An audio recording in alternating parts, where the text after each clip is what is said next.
Hey ladies and gentlemen, welcome back to the channel. As always, it is Nick here, back with your daily crypto news and analysis. And today we are going to be talking about XinFin Network, aka XDC. So with that being said, I hope that you are all having a beautiful day or a beautiful night wherever you guys are out there in the world. So, CoinGecko recently put out a full-on report talking about real-world assets.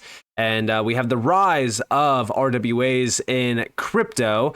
And we can actually see that now, more than ever before, real-world assets and tokenization has taken a massive spotlight away from pretty much everything else and has grown tremendously. If we actually look here, right, the top 4 highlights from the report is US dollar pegged assets dominate fiat-backed stablecoins, accounting for 99% of all stablecoins. Commodity-backed tokens hit 1.1 billion in market capitalization. Gold remains most popular commodity. Tokenized treasury products have grown 641% in 2023, worth over 861 million now. The demand for private credit is largely concentrated in the automotive sector, comprising 42% of all loans. Now, if we actually look at this, we could see all of the growth. Here's the stablecoin growth, and this goes all the way back to 2021. What's funny about this is, look at 2022. Although that we were in a bear market, stablecoins in 2022 became even larger than ever before historically, and they continue to be on the rise. If we also scroll down to commodity-backed tokens, again, comparing it to 2021, it's night and day. The real-world asset space continues to grow at an absolute massive rate. Here we have tokenized treasuries market share as well. Again, growing tremendously in just the last year alone. This will only continue to grow and grow and grow and grow. And what's funny about all of this is most people are forgetting what major networks are dominating and at the forefront of the real world asset sector.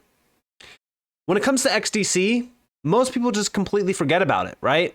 They don't care about XDC. They think that it's just a joke. For an example, over here, we get what is real-world asset tokenization and how does it work? In today's article, we'll explore the RWA ecosystem on XDC Network, XinFin Official, and examine how it's shaping developments in the financial landscape. Now, this is a sponsored post, right? But this is what I actually want to see from XDC, is more marketing. This is marketing in class. There's a lot of easy ways that some of these projects just hype up nonsense, but this is something that I actually appreciate from the XDC team. They're putting a spotlight on how big of a piece of the RWA space XDC actually is becoming. So if we scroll down and look into this, let me zoom in so that you guys can actually read along. We actually have that XDC Network emerges as a pioneering platform in terms of the real world asset space and really bridging the gap between digital and traditional asset worlds. If we scroll down, we can actually see Understanding XDC Network, where they break down a lot of things regarding trade finance, payment processing, RWA tokenization, and so much more. But if we go back to that initial post over here, what is the commodity-based tokens that are dominating right now? Oh yeah, that's right, gold. What does XDC have on it already? Comtech Gold, CGO. This is a groundbreaking digital asset backed by 100% physical gold. Each CGO token represents 1 gram of pure gold, and the gold backing CGO is securely stored with TransGuard, a reputable vault operator in the UAE. Again, this is a perfect example of a tokenized gold player that is running on XDC. They chose XDC as the go-to platform for their tokenization endeavors. But also, we have US Treasury securities tokenization by Yield Tech. Again, this is not one that is again, don't quote me on this, but I don't think that this one is actually labeled on the platform XYZ, RWA.XYZ, which is what they are utilizing for this tokenized treasuries market share. I could be wrong on that, but I never saw XDC labeled on there in terms of having any value tied to it.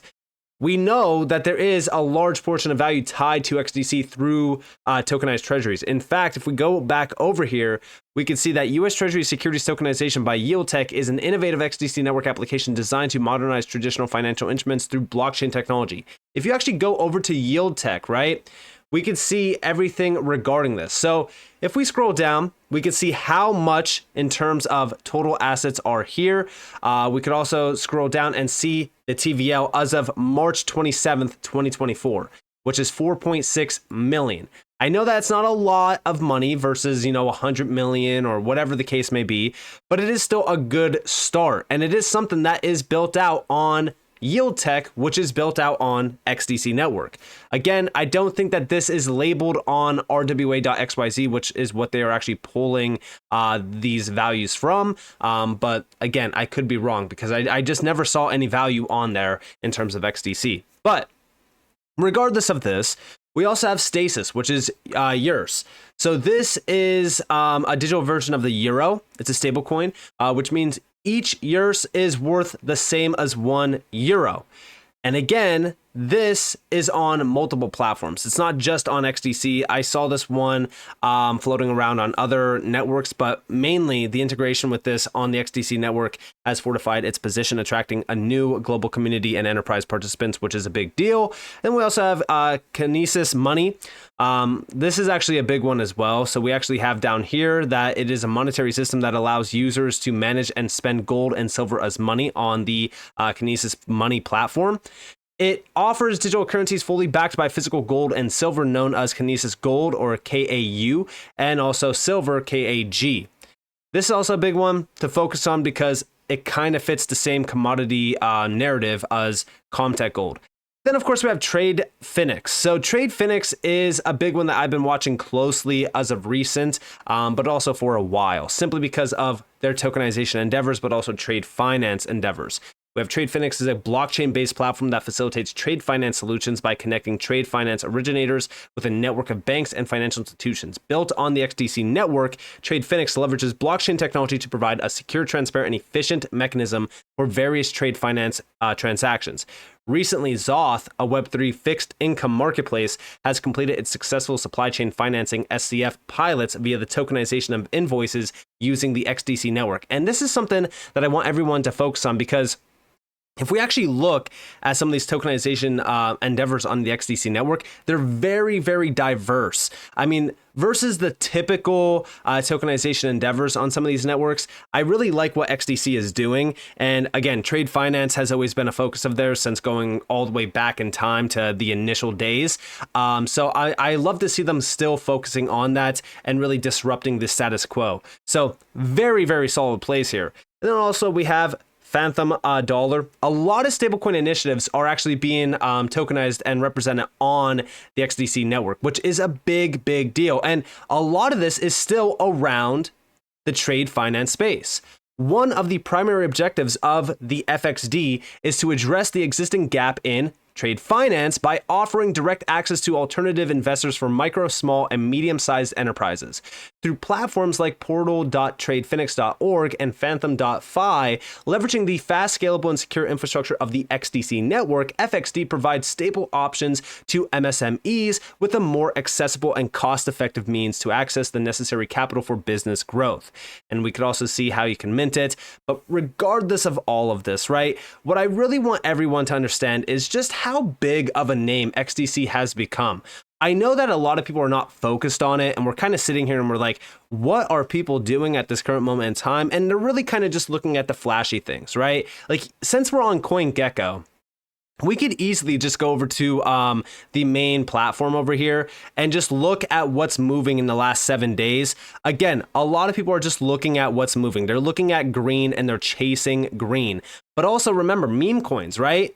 Like, if we go to the largest gainers, and we could even look at this in the top 24 hours, look at some of the top 24-hour gainers. Now, a lot of these are also, by the way, RWA players, which is why I say XDC, in my opinion, is about to have a major run-up in the market. And I'm actually focused on that, especially even long-term, because initially we might see, 10 cents being targeted, but long-term, I personally can see us hitting, the high near $1 ranges. But look at the top gainers in the last 30 days, for example, right? Look at these names. Look at some of these projects. Like, this is something that I want to bring up and I really want to put a focus on, because everyone's always going to say, like, well, why isn't XDC moving? Why isn't XDC doing anything, crazy? Well, it's because everyone is distracted by the flashiness. This is why I love to focus on projects like XDC that are doing things very, very different. Trade finance is a space where a lot of people just don't care about, right? Like, they're looking at it and they're like, trade finance, it's trade finance. But what people are failing to realize is that this is the starting point. In fact, there was a great article that got put out by Blockworks. I'm not going to read into it too much. I'm only going to really kind of read the initial focus here, which is, just like characters in Dune and Shogun, we all need to be thinking hard about trade finance. Trade finance might not be sexy, but it's blockchain's key to success. And, I said this initially. When we really go back to my original statement, this goes all the way back to May 31st of last year. So almost a year ago. I said, here is a quote from an older document by the World Bank noting DLT adoption. This is why I love watching XDC be overlooked by so many while I accumulate the trends. DLT applications will likely begin in areas without many legacy investments in automation such as trade finance and syndicated loans in the financial sector. There is no question that the future is digital and it all has to start somewhere. XinFin is a key player in this evolution and trade finance is a must focus on industry. And if we actually look at this quote, right, we have many industry observers note that due to these challenges, DLT applications will likely begin in areas without many legacy investments in automation, such as trade finance and syndicated loans in the financial sector. And what's crazy about this is, like, trade finance is such an obvious market. If you really think about it, right, how obvious is trade finance? There has been no digitalization touching trade finance in years and years and years. They're still running on paper-based processes. So when we think about that, right, this is a market that is ripe for disruption. It's extremely plagued by substantial cost and extremely large problems when it comes to transacting, automation, the time to transact, failures, transparency. Like, there's no real major data points. There's no transparency here. So it is a market that is at the forefront. So although, yes, I agree with Blockworks, like, trade finance is not sexy to talk about. Guys, I could talk about trade finance all day long, but I'm sure that probably a lot of you out there, if you don't have a cup of coffee in you, you're probably going to fall asleep, because trade finance is not a very exciting topic.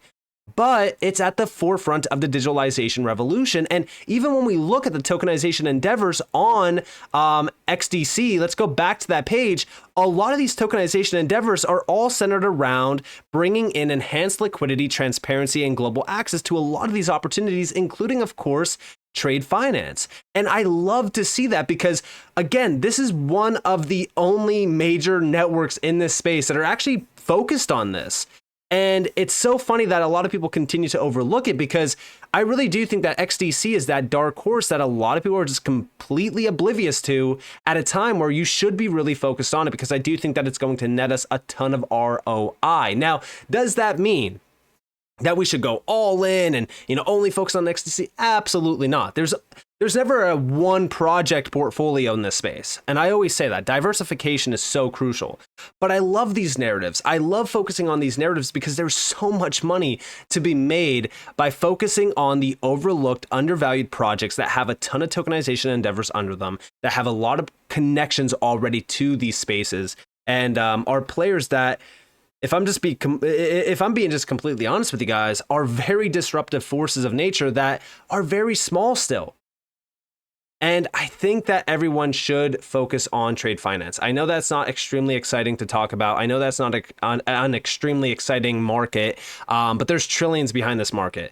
And I do think that's going to be the starting point to other major markets like cross-border payments and so forth. So with that being said, I hope that you guys enjoyed this video. If you guys did, definitely leave a like, subscribe, turn notifications on because more free content. You guys are more than welcome to follow me on Twitter and join the free Discord in the description below. And with that being said, guys, it's been Nick. Thanks for watching. Peace out.